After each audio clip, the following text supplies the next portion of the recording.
It's 8:30. Good morning. I'm Ian Crouch with Hunter News.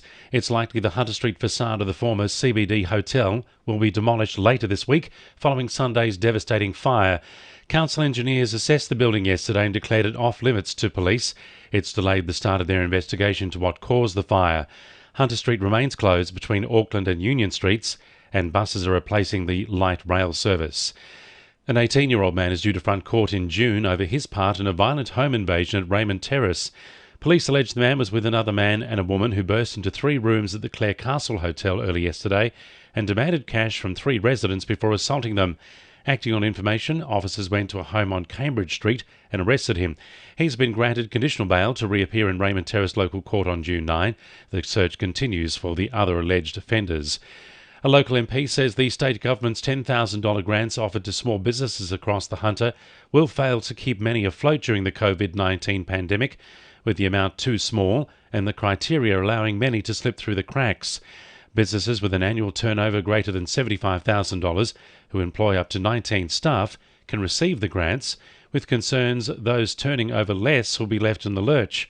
Maitland MP Jenny Aitchison says the government should do more to help small businesses, especially sole traders. A lot of sole traders may not be making that much money in revenue. They might have just started their business, so they won't have business records to show that, or they may have been just working it as just a very small business, but that's still a lot of money to them that they're now missing out on. If we look at other states, such as Queensland, there's been emergency survival loans of up to $250,000. In Western Australia, there's been a commercial rent relief package.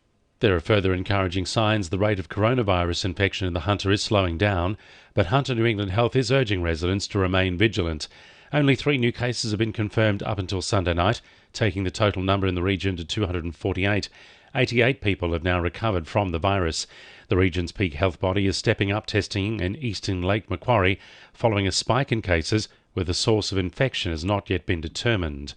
Port Stephens MP Kate Washington holds concerns the region's koala population is on the brink of extinction after the recent bushfires, calling on the government to take action. WWF Australia, the Humane Society International and the International Fund for Animal Welfare have joined together to submit a formal request nominating koalas to be classified as endangered after a quarter of their habitat in New South Wales alone was destroyed.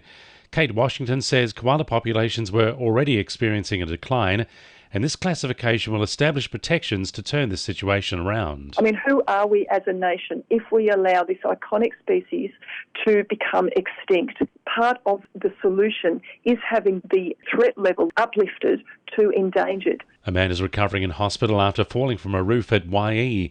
The 69-year-old suffered serious chest injuries in the 2-metre fall yesterday afternoon.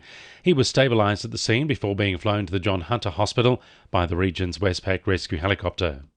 2NURFM Sport. Giants defender Sam Poolman has concerns about what impacts the ongoing pause on netball will have as athletes wait to see what the season's Super Netball competition will look like. The season is not guaranteed to start in July, and the long-term financial consequence for the sport and players is also uncertain. The 29-year-old remains positive, saying the best thing being hammered home is that netball will be back again. Scone trainer John Ramsey wants to see filly Never Listen run well in the listed South Pacific Classic at Randwick this Saturday. Never Listen is among 18 nominations for the 16-strong race for 3-year-olds on day 2 of the championship. This will be her first race since November last year, where the filly was runner-up in the Group 1 Oaks at Flemington, but Ramsey says he doesn't expect her to win, but wants her to just run well. And Morissette's Jack Callahan's win on Your Blue Eyes Crying was part of a career-best 5 victories at one meeting at the Newcastle Paceway yesterday. And the winning numbers in Monday Lotto are 10, 20, 32, 14, 11 and 30, and the supplementaries are 4 and 40. 2NURFM News Time, 25 to 9.